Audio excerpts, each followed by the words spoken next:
Today's kind of a first. First in a long time that I haven't done any videos during the day that's not either review or preview. And I just want to go over the day I had today. So we go in this morning, and I was saying, all right, well, I am going to need to go home during the day. And I was thinking, I don't know if I'm going to come back to the park because I got, hockey videos I need to do.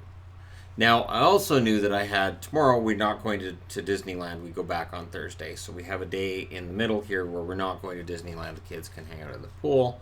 Yvonne and I can get some more sleep. And everything can just settle down a little bit before that last crazy day. Right? Makes sense. So we go into the park. And as soon as the park opens, you immediately try to get a spot for Rise of the Resistance, which is the ride that's being advertised for Disneyland everywhere. We hit group 90.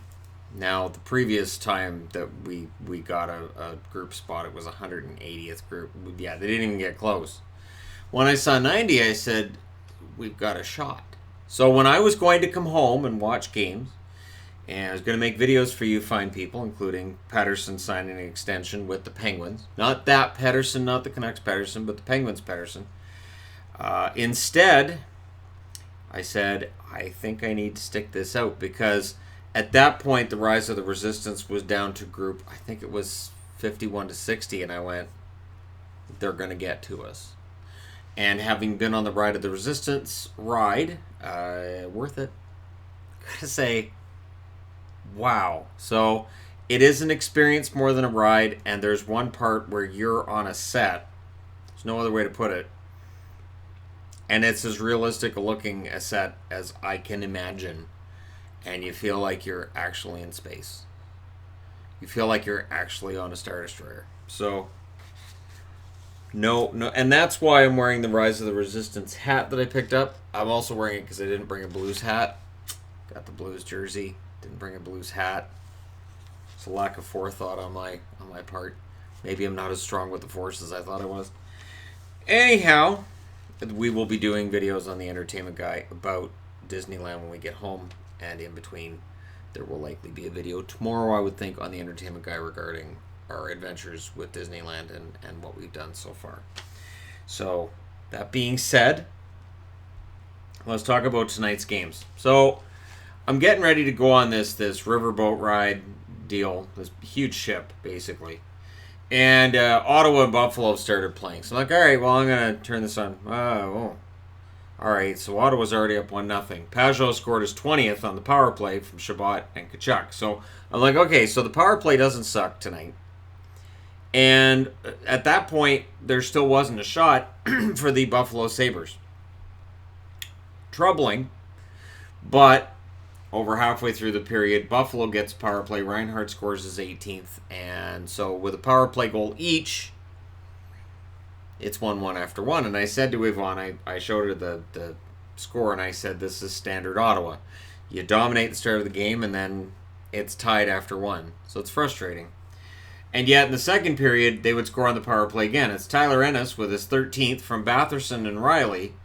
So Batherson has started putting up some points, which is great news for Ottawa fans that have been anxiously awaiting his regular appearances in the lineup. At 8:48, however, Eichel would tie it again. Eichel gets his 29th from Girgensons and Montour, and things look good. It's 2-2 entering the third. Third period. Riley would score on the power play, meaning Ottawa had scored 3 power play goals, which doesn't happen. Riley with his first of the year, so him scoring normally doesn't happen. And Ennis and Batherson with the assists. So we're in bizarro world.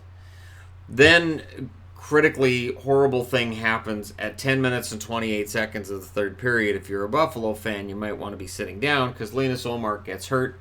Apparently his right knee buckled. It was ugly. Ralph Kruger admitted after the game it looked ugly. And that he's the centerpiece of this team. He had started 17 of their previous 20 games, and since November 23rd, he had a save percentage of .924. So if you look at his overall win-loss record, it's good, not great. But if you look at the overall numbers that he's put up, it's been fantastic, which means it's Carter Hutton from here. So there were no more goals scored with the goaltender in the net, so Hutton wasn't on the hook for this. Borowiecki hits the empty netter. That's his 6th. And then Nikita Zaitsev would score his first as an Ottawa Senator, also into an empty net 2 minutes later at 1954. Hainsey with the assist on that. So for the Ottawa Senators, they win at 5-2. It's a very lopsided score at the end, thanks to 2 empty net goals. But the headline is the injury to Ullmark. Anderson saved 28 out of 30, so he was solid once they woke up. Hutton saved 4 out of 4 in relief. Ullmark, your headline, saves 30 out of 33 in 50 minutes and 28 seconds of action. Your shots, 13-8 in the first in favor of Ottawa. So once Buffalo started getting shots in that first period, they did very well.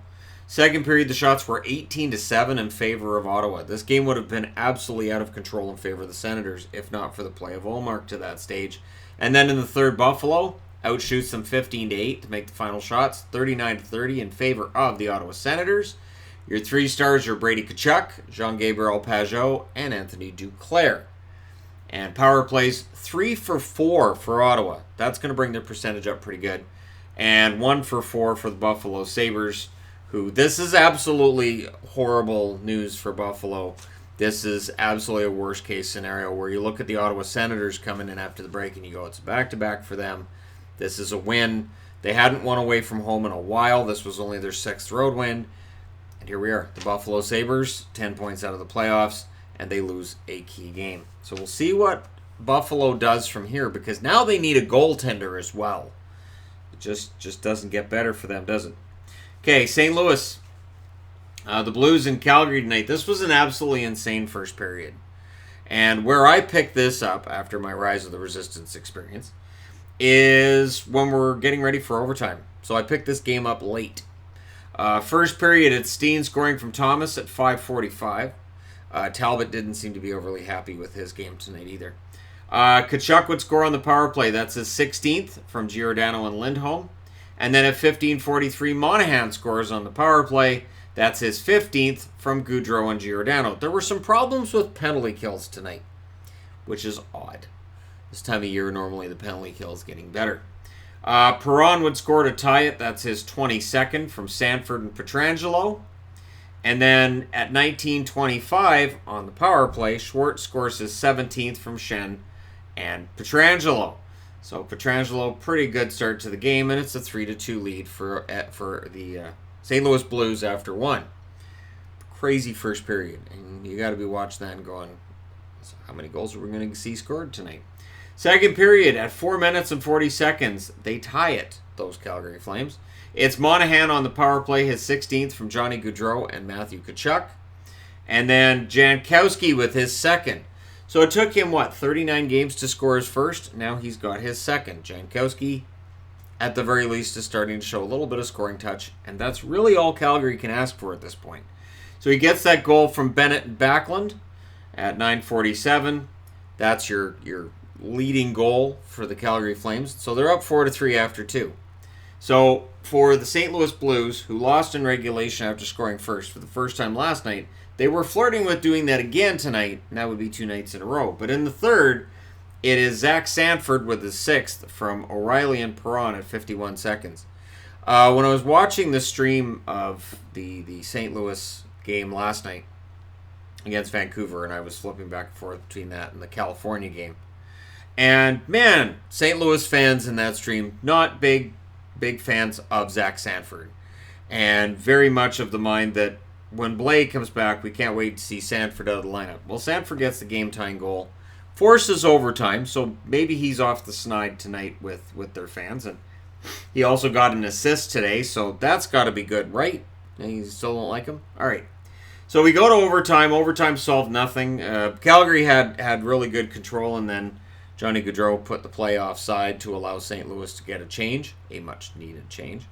And then we go to the shootout. In the shootout, Monahan misses the net. Perron gets a goal. Tkachuk, his shot is saved, so the next one had to be saved, and it wasn't. And O'Reilly gets the goal, and that's where Talbot's going to kick himself because he's 0 for 2 on the shootout. Binnington saves 27 out of 31 overall. Talbot saves 30 out of 34. Final score 5-4 in the shootout in favor of St. Louis. They avoid back-to-back losses. And for the Flames, they only get 1 point instead of 2. But they do move ahead of a number of teams in that division. They move within 2 of Vancouver, but they don't get closer than that. Shots were 11-8 in the first in favor of the Flames, 11-9 in the second in favor of the Blues. They also outshot the Flames in the third, 13-7. Shots 4-2 Calgary in the overtime. Final shots 34-31 in favor of St. Louis. Your 3 stars, Johnny Gaudreau, Sean Monahan, and David Perron. Power plays 1 for 2 for St. Louis, 3 for 4 for Calgary.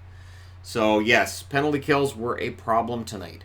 The most efficient penalty kill belonged to Ottawa, who killed 3 out of 4.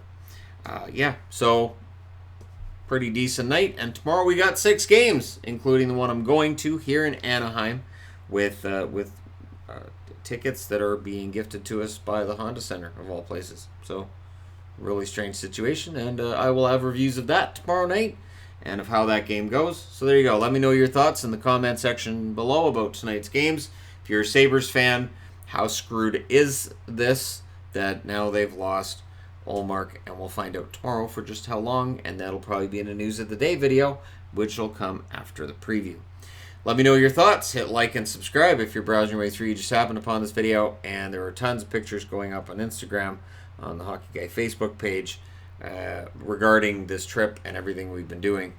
And we did get the photo pass as well, so that's already paid for itself as far as I'm concerned. Some really fantastic photos taken by Disney photographers. It's been great. All right, that being said, thank you guys so much for all your support. And I want to say may the Force be with you, because I might have spent a lot of time with Star Wars stuff tonight, and it was actually pretty cool.